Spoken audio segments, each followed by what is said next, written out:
আপা আসসালামু আলাইকুম। ওয়ালাইকুম সালাম। কেমন আছেন? আলহামদুলিল্লাহ ভালো আছি। আপু আপনার নাম কি? আমার নাম রূপা। খুব সুন্দর নাম, দেখতে তো খুব সুন্দর। রূপা আপা কি করেন আপনি? আমি ভাইয়া সেলাই মেশিনের কাজ করি। সেলাই মেশিনের কাজ করেন। বিয়ে শাদী হয়েছে? না, আচ্ছা, তো বিয়ে শাদী করবেন না? বিয়ে শাদীর জন্যই ভাইয়া প্রতিবেদন আইছে। আচ্ছা, কেমন মানুষ চান? সে বয়স্ক হোক, বিবাহিত হোক, বাচ্চার বাপ হোক, এটা আমার কোনো সমস্যা নাই। আচ্ছা, পরিবার আর কে কে আছে? তো ভাই আমার দাদি ছাড়া আমার কেউ নাই। ও, বাবা মা নাই? না, খুবই কষ্টের কথা।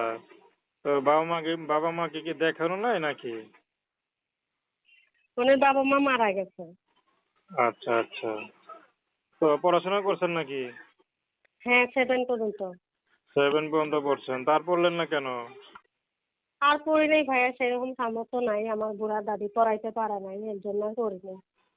আচ্ছা, পড়াশোনার কি ইচ্ছা ছিল আপনার? হ্যাঁ, ইচ্ছা তো থাকবে, পড়াশোনার ইচ্ছা কান্না নাই। আচ্ছা, তো এখন কেমন মানুষ পেলে বিয়ে শাদী করবেন বলেন সেটা?